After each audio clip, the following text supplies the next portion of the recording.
who's down in who Newville were making their list, but some didn't know Walmart has the best brands for their gifts. What about toys? Do they have brands kids have been wanting all year? Yep, Barbie, Tony's, and Lego. Gifts that will make them all cheer. Do you mean they have all the brands I adore? They have Nintendo, Nespresso, Apple, and more. What about... So the Who answered questions from friends till they were blue. Each one listened and shouted, from Walmart? Who knew? Shop gifts from top brands for everyone on your list in the Walmart app. Welcome to Marvelous Disney, the podcast that discusses the most recent doings at one of the more dynamic divisions of the Walt Disney Company, which is, of course, Marvel Entertainment.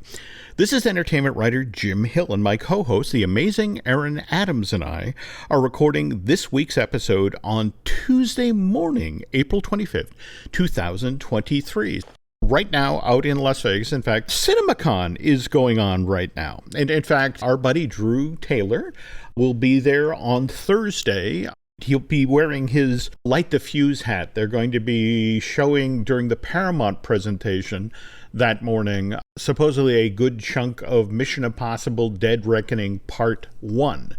So hopefully he'll be able to tell us about that on the ground, what it's like to be there on the ground. But you had heard about the Sony Columbia Pictures stuff that just got revealed last night during the first full day of CinemaCon. Yeah, the first thing that really caught my attention was the fact that they had made mention that Rhino showed up for a brief second glimpse of, I guess, him transforming into Rhino, if that's the thing they're doing now with that character. Again, supposedly the folks who attended CinemaCon, and then in the Sony presentation, were shown the teaser trailer for Kraven. And as Aaron just referenced, that I guess there's actually a line in this thing that I want to make sure I get the name of the actor. Alessandro Nivola. There we go. All right. And supposedly he says a line to the effect of, do you ever wonder why they call me Rhino? And yes, as you mentioned, supposedly you watch his arm turn gray as part of this trailer. So I'm kind of intrigued. So this means no mechanical suit, which, there's a part of me that's sad about this because I know there's not a lot of love out there for the Amazing Spider-Man 2 from 2014. But I have to admit, I really enjoyed Paul Giamatti's over-the-top, scenery-chilling version of Rhino. And honestly, the last 2 minutes of that movie where Peter Parker basically finishes mourning for Gwen Stacy and puts back on the suit and gets back on the job protecting New York, that's chef's kiss to me. Those 2 minutes, I'm willing to overlook everything that's shaky about that film. I had complete inverse of that, because for me, it was like being on a date with your favorite sweetheart. You're in the car and she's like, hey, let's jump in the back seat. And you jump in the back seat and then she shakes your hand, says good night, and then leaves. And you're like, hey, wait a minute. That's not what I was promised. Not that there was any promises made, but you indicated, you implied, you hinted. And then it was just good night and credits roll. All right. You do have a point. I will say that much. But on the other hand, did you see where the gentleman who's actually playing Kraven, Aaron Taylor Johnson? There we go. In a short little bit of audio introducing this trailer, is it going to be an R-rated Marvel movie? F&A. It's an R-rated Marvel movie. So it's supposed to be gory. It's supposed to be violent. Kind of interesting, don't you think? No, I'm still upset that Rhino changes form on command. I mean, the original thing about the Rhino was he was a dude stuck in a suit. He couldn't get out. And now the fact that he's, just changes at will is like, well, that's not the character at all. But whatever, they're going to go do their own Morbius Sony thing and make whatever. The other thing, okay, so if you go to IMDb, Alessandro Nivola is still not listed as the Rhino, quote unquote. They've got a lot of actors. Some of them are prison guard, and Prisoner 1 and Prisoner 2, stuff like that. So not a lot of details to glean from that. But they do have one actress, Ariana DeBose, who's playing Calypso. And Calypso is like a voodoo witch. So for me, as I'm cruising through IMDb, it's like, well, they're willing to give up the fact that Calypso, a very unknown Marvel villain who was from the olden days, just makes an appearance, and they're like, okay, sharing that, obviously going to hide the Rhino. I wonder if there's anything else beyond that they're hiding. Because there are other. If you think about Kraven versus a rhino, that makes sense as a hunter versus an animal. Certainly. There are other characters like that in the Spider-Man mythos that could play that type of antagonist for Kraven, I suppose. This trailer was unveiled for the folks who were at, the exhibitors who go to CinemaCon.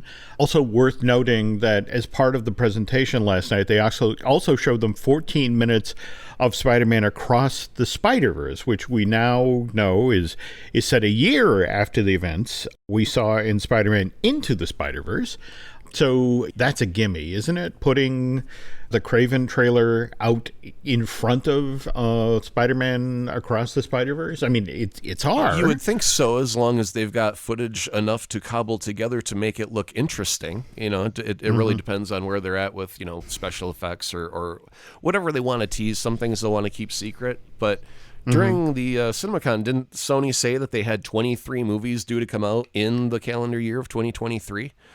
Don't they have many opportunities to plug their stuff wherever they see fit? I know the Spider-Man thing is a good fit, hand in glove, perfect fit. Yep. But they still have a plethora of opportunities to drop Kraven wherever they darn well please. So we'll see where the first trailer actually drops. What's kind of intriguing about the whole Sony situation is, for example, the Spider-Man stuff and Kraven, and for that matter, Venom, those come out under their Columbia Pictures division. So just kind of interesting to see which brand they will use to hype which product, which project. So look forward again to seeing what other news comes out, because the big Disney presentation isn't going to be held for a couple of days yet, and hopefully we'll get some MCU news coming out of that one. But speaking of news, the news portion of this week's Marvelous Disney is brought to you by Storybook Destinations, trusted travel partner, the Jim Hill Media Podcast Network. For a worry-free travel experience every time, please book online at StorybookDestinations.com. So, as our friend Mr. Testa likes to say, every show should begin with a healthy round of self-congratulations. So, on last week's episode of Mud, you and I were discussing the Victoria Alonso situation. Victoria was the longtime president of physical and post-production, visual effects, and animation production at Marvel Studios, and she got Tucker Carlsoned.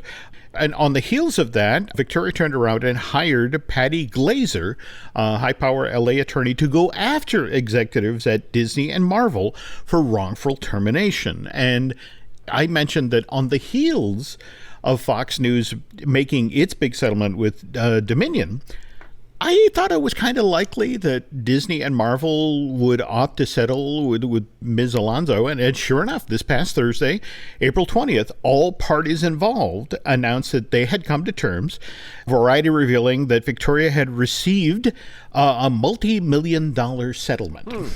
There is still the question about her memoir, Possibility is Your Superpower, Unlock Your Endless Potential, which all proceeds from the sale of this book were supposed to benefit St. Jude's Hospital. It was supposed to originally hit store shelves Tuesday, May 2nd.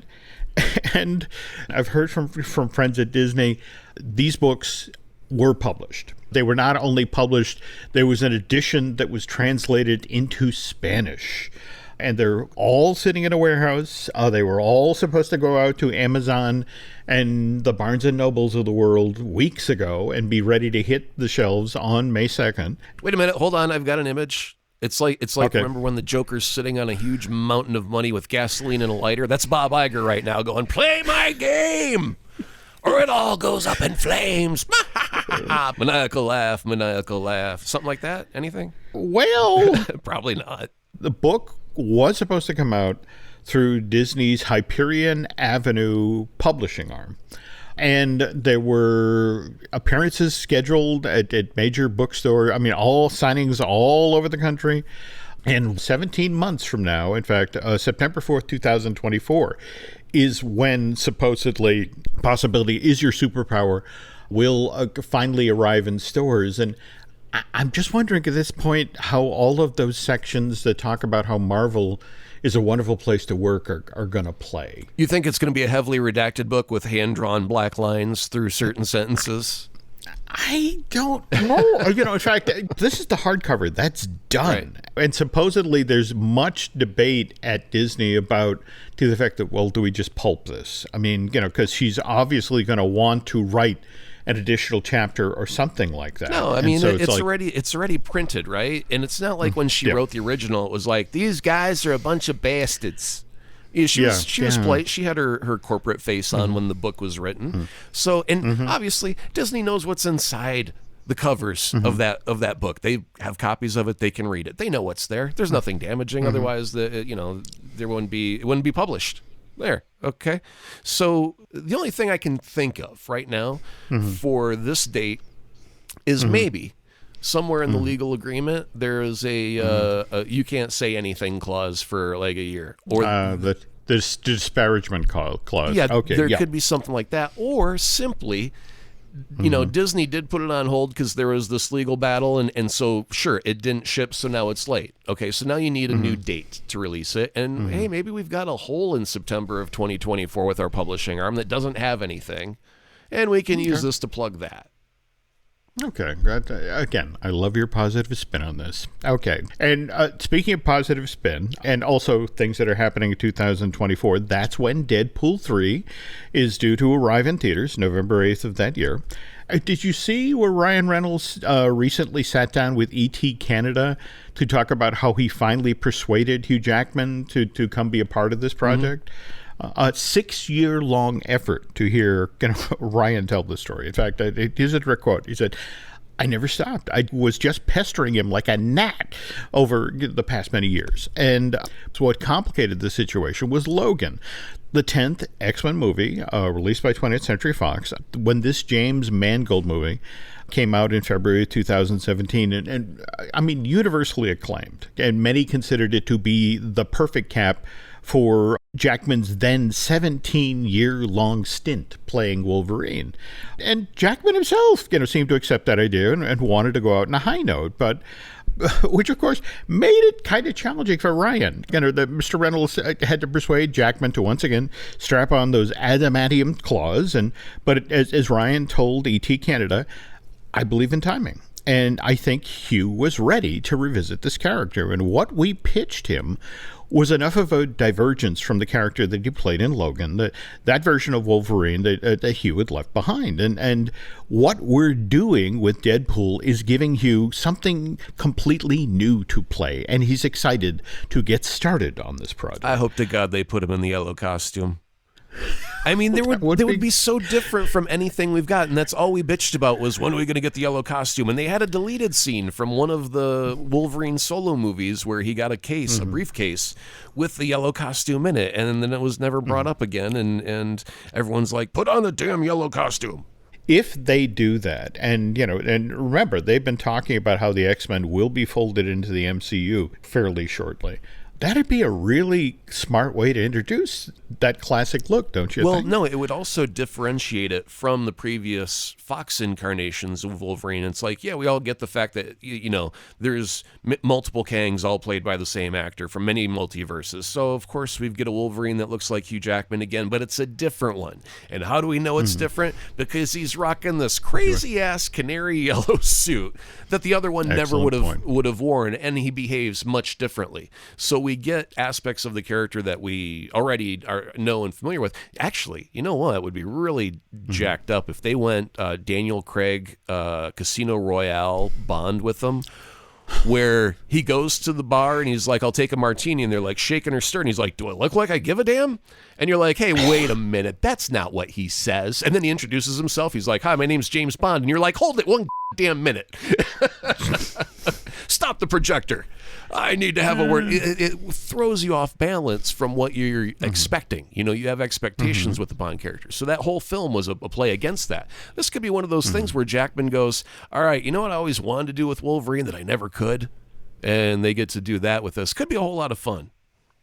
Okay, well, we will know more shortly. Production of Deadpool 3 is supposed to get underway next month on May 22nd, and this MCU film will be shot at Pinewood Studios in London, as well as up in Vancouver. While we're doing updates here, Aaron, I wish I had better news on the Jonathan Majors front, but on the heels of the news we shared last week that Majors' talent agency and PR team were cutting ties with this performer. Likewise, the number of projects that he had in the works for the next year or so that were suddenly put on hold. There's since come news in the trades that additional women have come forward with allegations of domestic violence toward Jonathan. And the New York Post, just this past week, actually named the young woman at the center of the story, the one with the minor injuries to her head and her neck. And we're not going to share her name on this podcast, but from the info that's out there, you suddenly understand why Disney and Marvel Studios have been treading really lightly and moving, very slowly when it comes to the Jonathan Majors situation. I wouldn't say treading lightly. I say radio silent altogether. They have not said one word, have they? One way or the other? There's a reason for that. Well, absolutely. But I mean, they're just silent, perfectly silent, because they don't want to actually raise any attention that they've got him coming up in some stuff because it's too late to refilm it. Unless they decide to spend a shitload of money and refilm it. Okay, there's a secondary issue, though. This 30-year-old woman was once a Marvel Studios employee. In fact, you can see her name in the credits of Ant-Man and the Wasp: Quantumania. She was a movement coach on that movie.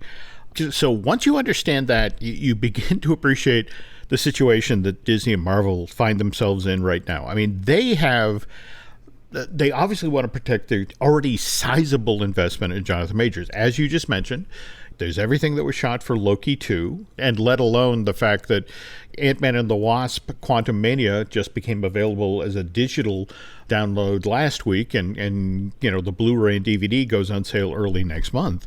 There's also, and it's one of these things where it's like, who is releasing this news? And why is it being put out there? That news this past week came out that Jonathan Majors' payday for Avengers: The Kang Dynasty, should he continue in the role, is $20 million.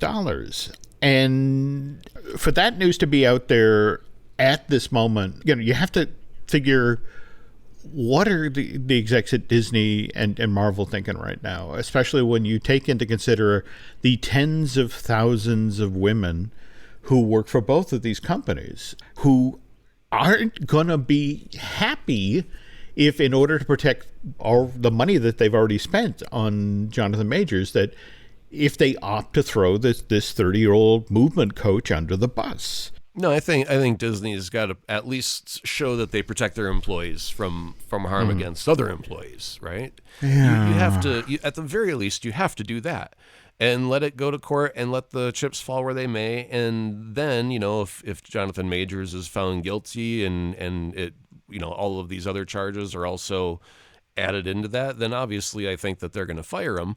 But there's also got to be, like, at some point, some understanding of they can't. I mean, they could refilm all of the stuff. Financially, it may be irresponsible to refilm all of the stuff because of the the extra costs that would go on top. I don't know, but at what point, how much do you got to cut yourself in order to sever the tie? I don't know what to tell you. I mean, what's interesting to talk with folks at Disney and Marvel is that they don't start shooting the Kang Dynasty till spring of next year. But in the movie business, that's 15 minutes from now. I mean, they are boarding things, they are picking locations, they're, approving costumes. I mean, things are already moving on Kang Dynasty, largely because of the interconnected aspect of the Marvel movies. And it's just the whole notion of Disney and Marvel are tapping the brakes to the effect of, okay, let's see what the authorities in New York City, learn from these other women who are coming forward. But at the same time as you're tapping the brakes, you've got, this giant project, which is supposed to be the equivalent of Infinity War to Endgame. It sets up two giant films. Face it, you've got Kang Dynasty, and then the very next year you're supposed to have the Secret War. And you've been building for years toward that story. And it's like, Yeah, but from there on, we also have that multiverse thing that can answer all of our problems ever so quickly by going, oh, look, this Kang's a different looking one. You know what they could do? They could just recast it with 10 different actors and go, that's a Kang, that's a Kang, that's a Kang, here a Kang, there a Kang, everywhere a Kang, Kang. Oh, you're a Kang. I'm a Kang. Wouldn't you like to be a Kang too? Dr. Kang. I'm getting them all mixed up. There you go. All right. Well, let's see what happens there. On the other hand, last week we were also talking about how Pom Clenantif was in Korea. She's the actress who plays Mantis in the Guardians of the Galaxy movies, and she was over there, beginning promotion for this James Gunn movie. And by the way, if you're shopping this week, you can actually also spot Pom in the cereal aisle of your local grocery store. They've done this cross promotion where Mantis is on the front of every Honey Nut Cheerio box, right along with Buzzbee. By the way, that's the official name of the cartoon mascot in the Honey Nut Cheerios commercials. And if you revolve the box, there's this amazing giant image of the Guardians. In fact, it's the whole cast except Gamora.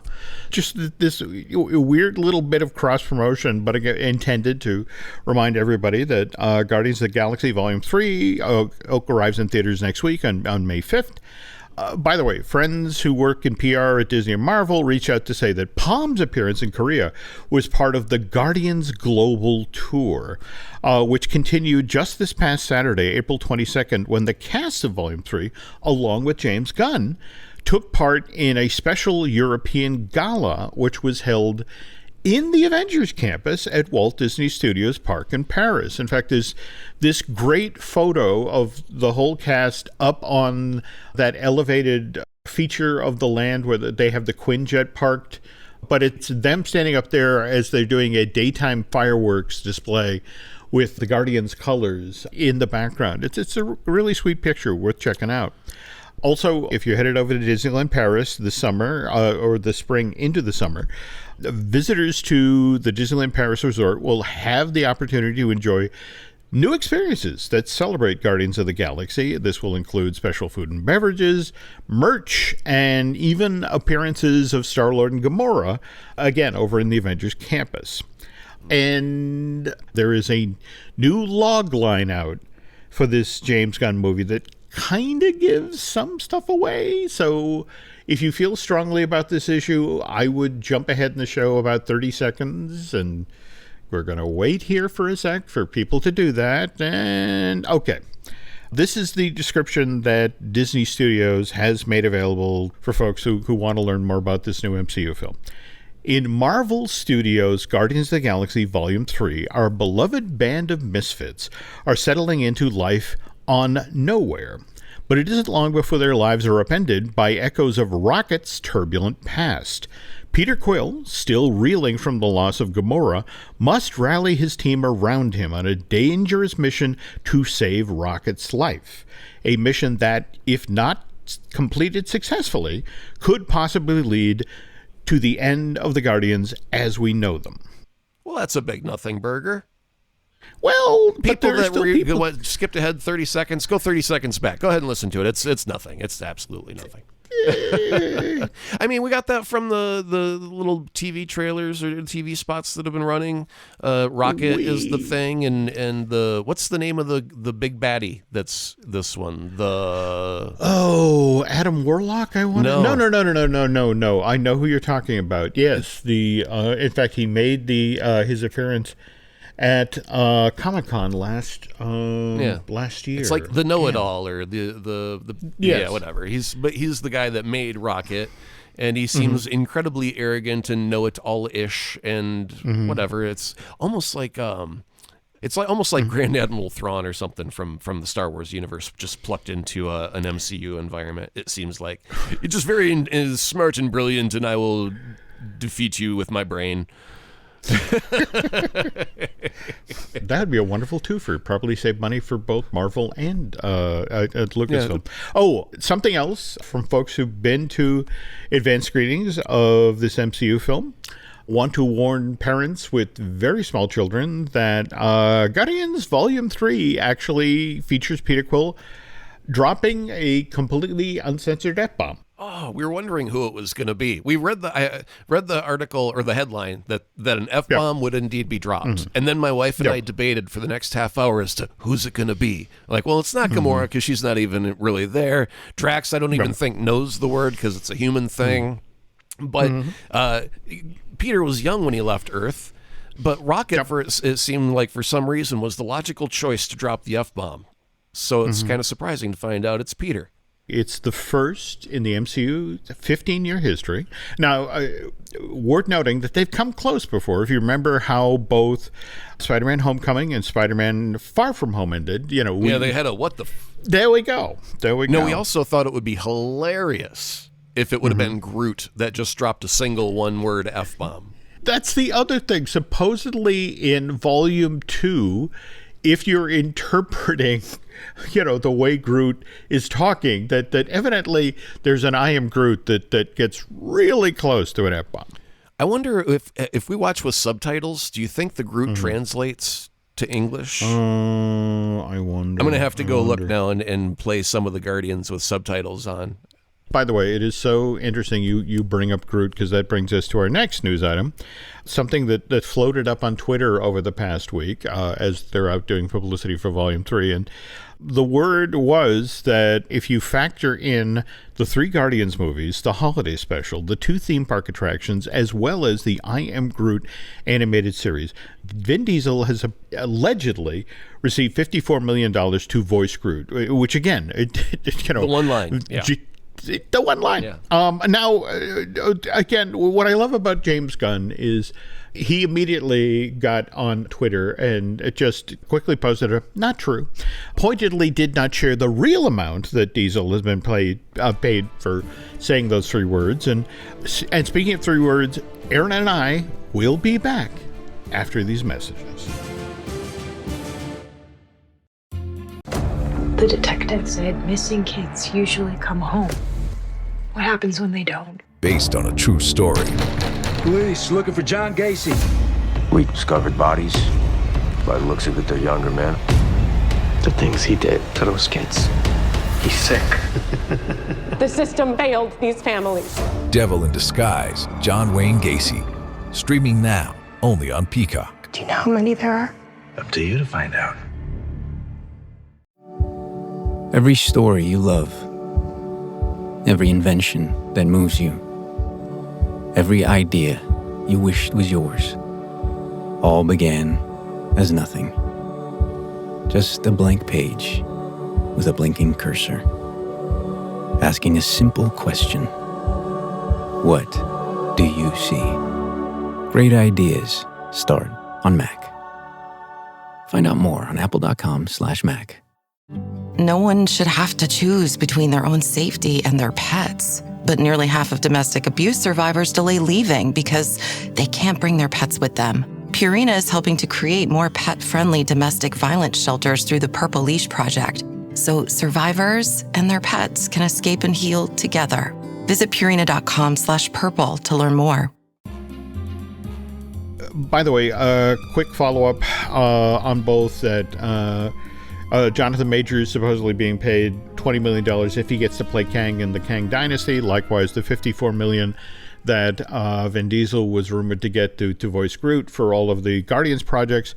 To put that in perspective, according to Forbes, after Avengers Endgame, Robert Downey Jr. was paid a $20 million salary up front, but also was contractually obligated to receive a cut of the worldwide box office. Which translated to all of the tea in China. On the other hand, Chris Hemsworth, Chris Evans, and Scarlett Johansson were supposedly paid closer to $15 million each for their work in Endgame. And Paul Rudd made $8, but evidently his payday for Quantum Mania did help make that up. Well, he was Ant-Man. He's smaller. They're like, you get paid by scale. Here's $7, kid. Put on the suit. Duly noted. We all thought scale meant something. When actors get paid for scale, we always thought it meant a completely different thing. No, it's how tall you are on screen. So, yeah, he gets the least. I did not know. Yep. I did not know this. Okay, anyway, we'd previously been talking about Avengers The Kang Dynasty, which of course will be followed by Avengers Secret War in 2026, which is supposed to feature a plethora of MCU performers, both, the folks who've appeared in the 20th Century projects. Likewise, in fact, I think I was just seeing mention that Tom Holland, as part of his deal to continue with Disney, is going to show up in Secret War. But the questions come up of who's actually going to be coming back for this movie. And reportedly at this point, Scarlett Johansson will not be coming back. In a recent appearance on the Goop podcast, the MCU's Black Widow poo-pooed the idea that she'd be reprising this role for any upcoming Avengers project. Here's a direct quote from Scarlett. "I'm done. Yes, I'm done. Chapter is over. I did all that I had to do." Which isn't to say that Johansson didn't enjoy the opportunity to play Natasha in a bunch of MCU films. As she stated at another point in this Goop podcast interview, coming back and playing a character again and again like that over a decade of time was such a unique experience. Whereas Gwyneth Paltrow, who's the actual host of the Goop podcast, when asked if she'd ever come back to the MCU to play Pepper Potts, she had a far more pragmatic response. She was like, "I think so. I mean, my character didn't die, so they can always ask me." So Feige's at least got that in his back pocket. Gwyneth never even realized she was in a Spider-Man movie, for crying out loud. She was on her way across the street from Starbucks. And they're like, "Hey, Gwyneth, come here. We're going to call you Pepper for 5 minutes." And she's like, "Huh? Okay, whatever." And then they're like, "So, Pepper, what do you think about this?" "That's great. Okay, bye." I remember that story, yes. By the way, speaking of Spider-Man movies, just last week, Spider-Man 2, Spider-Man 3, and The Amazing Spider-Man all became available for viewing, downloading at Disney+. This happened back on Friday, April 21st, and evidently involved months of negotiation with Sony. Also worth noting that on Friday, May 12th, Spider-Man Homecoming and the first Venom movie will become available for viewing on that streaming service.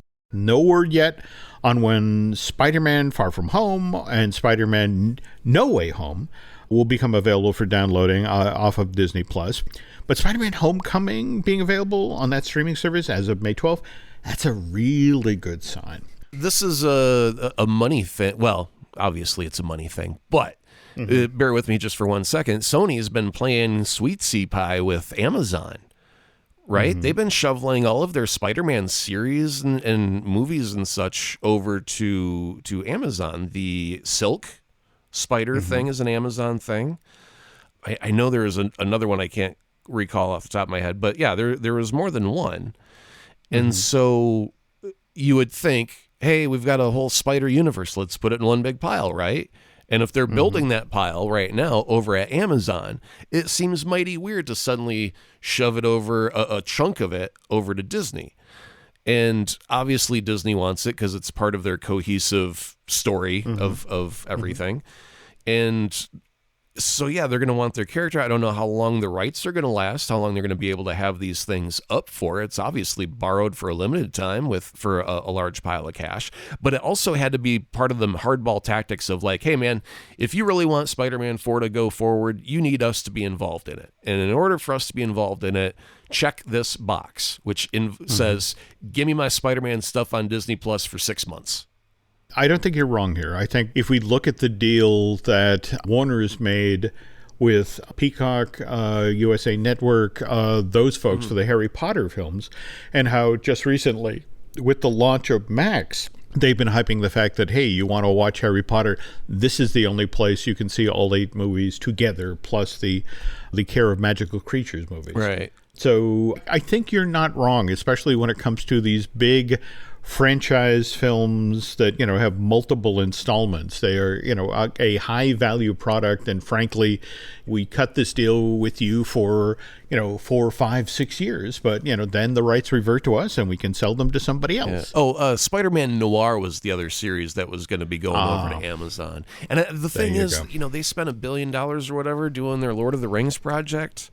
I don't know how much cash that is being exchanged here, but thank goodness they've got Bezos money to freaking blowing the wind on all these various projects trying to gather eyeballs. Speaking of gathering eyeballs, we've just completed phase 4 of the MCU, and it's part of the thing when you introduce characters is you want to make sure they resonate, and you get that by making sure that these movies move out onto other platforms. So, for example, next month, we're going to see Shang-Chi and the Legend of the Ten Rings. It's actually going to show up on ABC as a wonderful World of Disney movie night. That'll be Thursday, May 25th. And then we're going to see Shang-Chi show up at FX, likewise on Freeform. That's May 28th all the way to the middle of June, the 22nd of June. So just kind of interesting that Shang-Chi is being walked out that way, especially when you consider that May is sweeps months. I mean, a huge part of how the advertising rates that the networks get for commercials is determined. And so the fact that, let's drop, in fact, I want to say sweeps ends like a day or two after May 25th.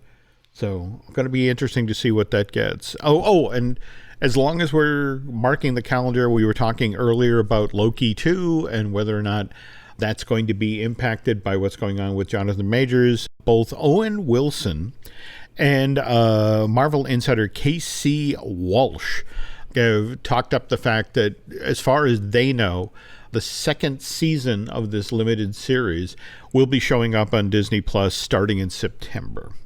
Which now brings us to the big news about the original news that was coming out of Marvel in regard to the Fantastic Four film is that they were thinking, okay, we need to settle on our Sue Storm and then build backwards from there.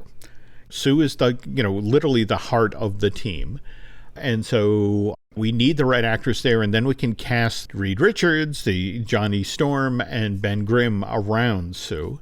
But just in the past day or so, news has broken that Adam Driver is in talks with Marvel to play Mr. Fantastic. And they are supposedly really looking hard at 4 actresses. The names that have come up are Vanessa Kirby, Mila Kunis, Allison Williams, and a Jodie Comer. But there seems to have been a pivot to the effect of stepping away from let's start with Sue to let's see if we can get an A-lister for Reed Richards. So what are your thoughts about Adam Driver? Well, I guess it's a good thing they didn't try and cast him as Dr. Doom, because wouldn't that just be Kylo Ren in a different suit of armor? That would have been very, I think, reductive of their formula and in a bad way. So then you go, okay, well then if we can't use him as Doom, then what do we do? Well, the exact opposite of that is Reed Richards. So not surprising, honestly. Just going by, he's a talented actor. He's already done man in armor villain. What if we flip the coin? That's easy. In fact, when we were talking about him potentially as Dr. Doom, wasn't that in association with Captain America: New World Order? Which, by the way, if you've been looking at that between President Ross by Harrison Ford and Betty Ross, I'm blanking the name.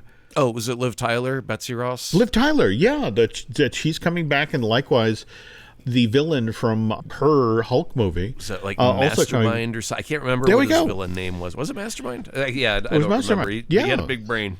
Yeah, but it's kind of fascinating that New World Order in a strange sort of way is really kind of a Hulk movie. It's the Incredible Hulk Part 2, but skirting the Universal issue by putting it under the Captain America banner.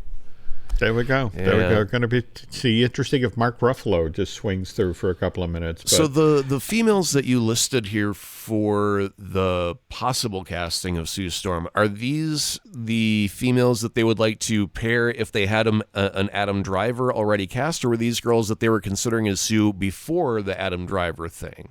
Supposedly, it's on a separate track. That they were looking at the females, but evidently this Adam Driver thing suddenly became a possibility. I don't know if it came out of the conversations, about possibly casting him as Dr. Doom, but suddenly, literally in the last week to 10 days, it just sort of blew up. And so going to be really kind of interesting to see who ends up. Right. And then if they nail Adam Driver into place first, does it then become, okay, we have to pick a Sue that complements him? Sure, yeah.